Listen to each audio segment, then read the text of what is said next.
खुलुमबाय दिनै 7 एप्रिल 2024 रबिबार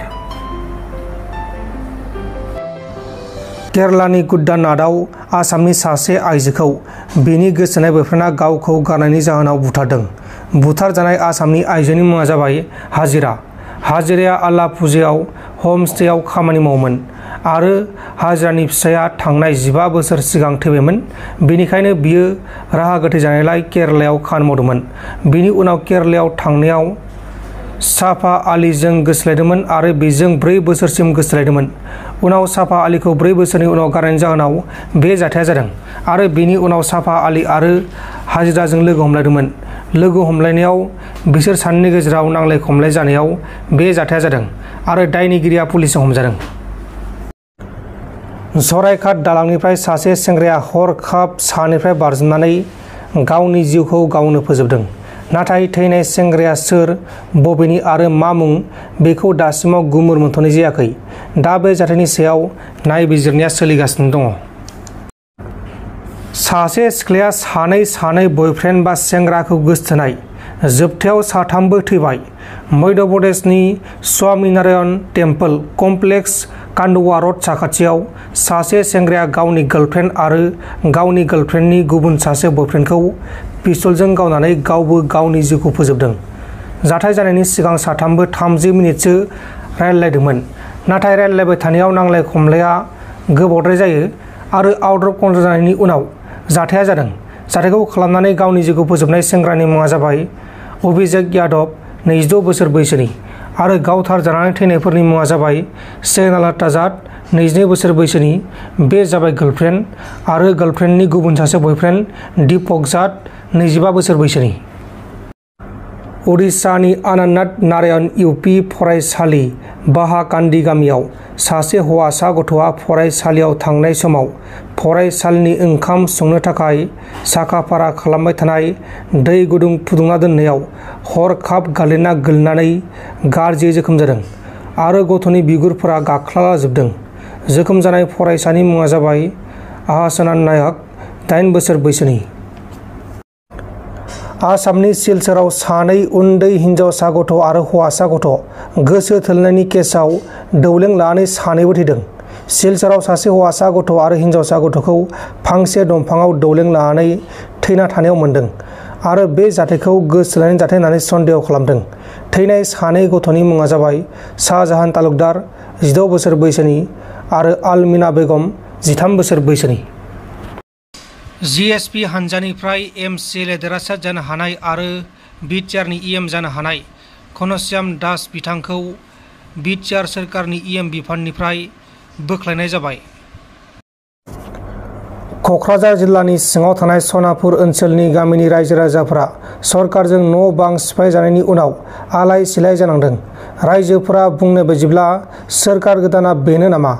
हा मोनगोन होनना बुंनाया माथो न'खौ सिफायबायसो होननानै बुंदों।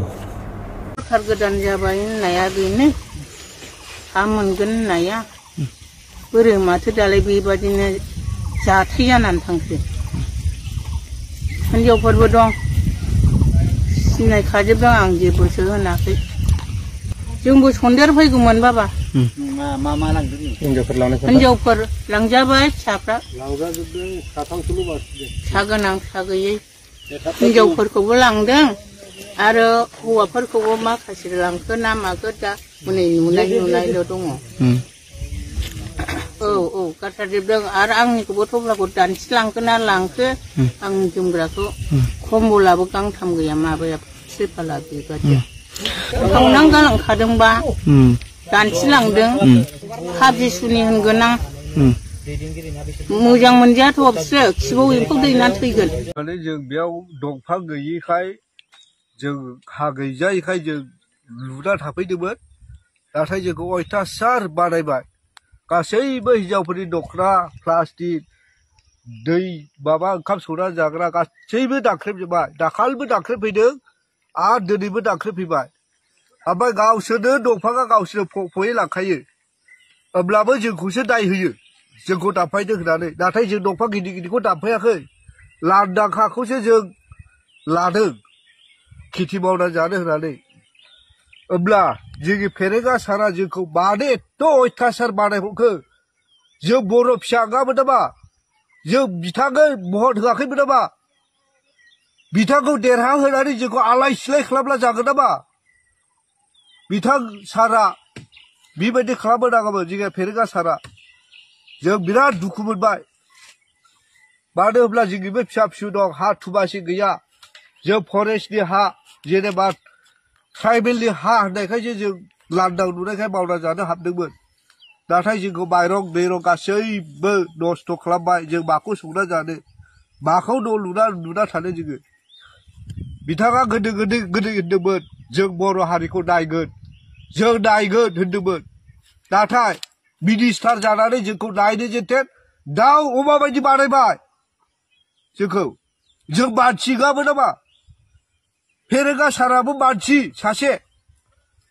अब्ला जोंखौ माब्रै बिमा बिफा गैजायै बायदि दाउ अमा बायदि बानायखो हाग्रानि जुनाराखौसो बांसिन अनबाय मानसिखौ अनाखै दे फेरेंगा सारा ओमफ्राय जेब्ला भट नांगौ अब्ला जोङो भट नांगौ होनो जों भटखौ होयो बिथांनो अब्ला जोंखौ इसेबो नायफिननो गोसो गैला आरो दंफांफ्रालाय जों गावसिनि फरेस्टफोरानो फानफानै जायो ओमफ्राय बेखौ जोंखौ दानफायनो होननानै जोंखौ नाम खाथायो जों बिफांखौ दानफायाखै खिन्थु फरेस्टारफ्रानो फानफानै जायो घुस जायो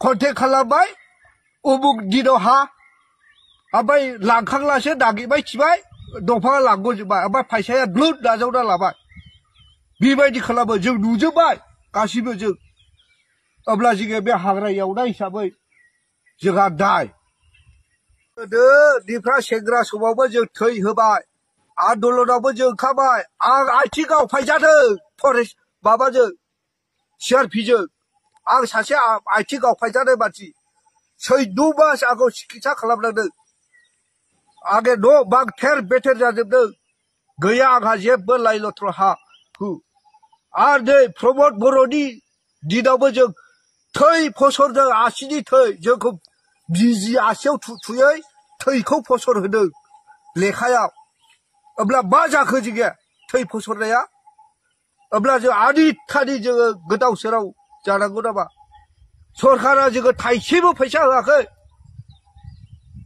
जोङो सरकारा लुन फैसा होयोब्ला जोंबो बेबायदि हायाव थाफैयामोन हा हु होयोमोनब्ला जों थाफैयामोन अब्ला सरकारा जोंखौ बिराद अन्याय भाबै नासयबाय दस्रा हारिखौ हनै थादों दस्रा हारिया ग्रोद ग्रोद दंजोबो जोंनि बर' हारिखौल' नासयबाय थाफैयो जोंनि खाथियाव दं दस्रा हारिया नाय नोंथांमोना नायफैनो हागोन बेसेबां न'खर दं बिटिआरआवबो गोजोन सुक्ति जाबाय गैया माथो जेबो मोनाखै जोंलाय जेबो गैया बिटिआर मोननाय लोगो लोगो बर'आ सान्ति जाबाय अभाबनि दिन गैला होनबाय बहाथो अभाबानो अभाब रासिनसो खस्थ' फिसा फिसौ नासयनाया नासयबाय जोंखौ हाजासे फिसा ओंखाम मोनजाया दै मोनलोङा बेबायदि नासयला जों हागोन नामा सहायनो बेनिखायनो सारमोना एसे बर' हारिखौ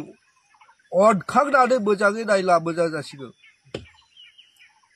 गैयिफोरखौ बेसे आनि थानि खालामबावनो सरकार जानानै नोंथांमोन दिननि खौरांफोरा बेखिनिल'मोन बेखिनिसिम नायनायनि थाखाय नोंथांमोननिसिम रोजा रोजा साबायखर गोजोन्थों एसेनोसै जय बर' हारिनि